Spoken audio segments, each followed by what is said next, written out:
Mark நற்செய்தி அதிகாரம் 13. எருசலேம் கோவிலின் அழிவு பற்றி முன்னறிவித்தல்.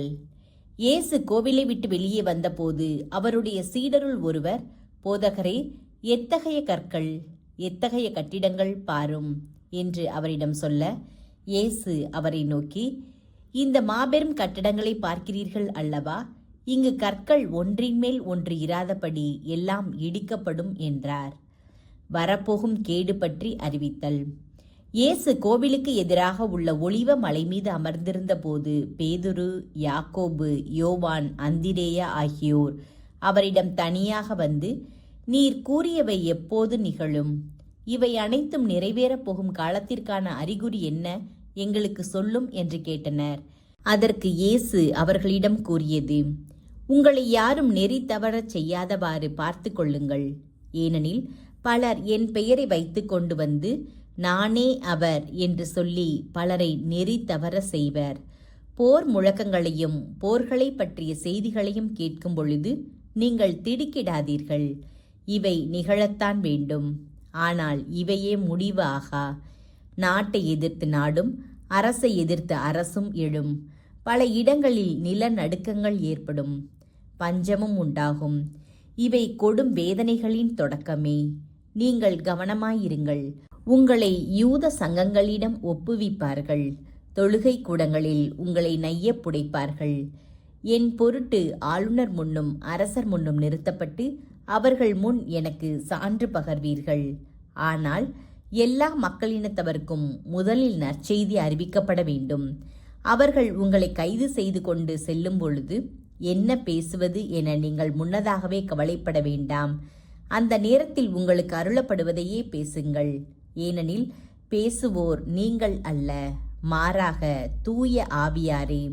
மேலும் சகோதர சகோதரிகள் தம் உடன் சகோதர சகோதரிகளையும் தந்தை பிள்ளையையும் கொள்வதற்கு என ஒப்புவிப்பர். பிள்ளைகள் பெற்றோருக்கு எதிராக எழும்பி அவர்களை கொள்வார்கள். எனது பெயரின் பொருட்டு எல்லாரும் உங்களை வெறுப்பர். ஆனால் இறுதி வரை மன உறுதியுடன் இருப்பவரே மீட்பு பெறுவர். வரப்போகும் கொடும் வேதனை, நடுங்க வைக்கும் தீட்டு, நிற்கக்கூடாத இடத்தில் நிற்பதை நீங்கள் காண்பீர்கள். படிப்பவர் இதை புரிந்து கொள்ளட்டும். அப்போது யூதேயாவில் உள்ளவர்கள் மலைகளுக்கு தப்பி ஓடட்டும். வீட்டின் மேல் தளத்தில் இருப்பவர் கீழே இறங்க வேண்டாம். தம் வீட்டினின்று எதையும் எடுக்க அதில் நுழையவும் வேண்டாம். வயலில் இருப்பவர் தம் மேலுடையை எடுக்க திரும்பி வர வேண்டாம். அந்நாள்களில் கருவுற்றிருப்போர், பாலூட்டுவோர் ஆகியோர் நிலைமை அந்தோ பரிதாபம். இவை குளிர்காலத்தில் நிகழாதபடி இறைவனிடம் வேண்டுங்கள். ஏனெனில் இவை துன்பம் தரும் நாள்களாயிருக்கும். கடவுள் படைக்கத் தொடங்கிய காலத்திலிருந்து இந்நாள் வரை இத்தகைய வேதனை உண்டானதில்லை, இனிமேலும் உண்டாகப் போவதில்லை. ஆண்டவர் அந்நாள்களை குறைக்காவிடில் எவரும் தப்பி பிழைக்க முடியாது. ஆனால் தாம் தேர்ந்து கொண்டவர்களின் பொருட்டு அவர் அந்நாள்களை குறைத்திருக்கிறார். அப்பொழுது யாராவது உங்களிடம், இதோ மெசியா இங்கே இருக்கிறார், அதோ அங்கே இருக்கிறார் என சொன்னால் நீங்கள் நம்ப வேண்டாம். ஏனெனில் போலி மெசியாக்களும் போலி இறைவாக்கினர்களும் தோன்றி முடியுமானால் தேர்ந்து கொள்ளப்பட்டவர்களையே நெறி தவற செய்ய அடையாளங்களையும் அரும் செயல்களையும் செய்து காட்டுவர். நீங்களோ கவனமாயிருங்கள். அனைத்தையும் முன்னதாகவே உங்களுக்கு சொல்லிவிட்டேன். மானிட மகன் வருகை. அந்நாள்களில் அவ்வேதனைக்கு பிறகு கதிரவன் இருண்டுவிடும், நிலா ஒளி கொடாது, விண்மீன்கள் வானத்திலிருந்து விழுந்த வண்ணம் இருக்கும், வான்வெளி கோள்கள் அதிரும். அப்போது மிகுந்த வல்லமையோடும் மாட்சியோடும் மானிட மகன் மேகங்கள் மீது வருவதைக் காண்பார்கள். பின்பு அவர் வானதூதரை அனுப்பி அவர்கள் மண்ணுலகில் 1 கோடியிலிருந்து விண்ணுலகில் 1 கோடி வரை 4 திசைகளில் இருந்தும் தேர்ந்து கொள்ளப்பட்டவர்களை கூட்டி சேர்ப்பார். அத்திமர உவமை. அத்தி மரத்திலிருந்து ஓர் உண்மையை கற்றுக்கொள்ளுங்கள். அதன் கிளைகள் தளிர்த்து இலைகள் தோன்றும்போது கோடைக்காலம் நெருங்கி வந்துவிட்டது என நீங்கள் அறிந்து கொள்கிறீர்கள். அவ்வாறே இவை நிகழ்வதை காணும்போது மானிட மகன் கதவை நெருங்கி வந்துவிட்டார் என்பதை நீங்கள் அறிந்து கொள்ளுங்கள்.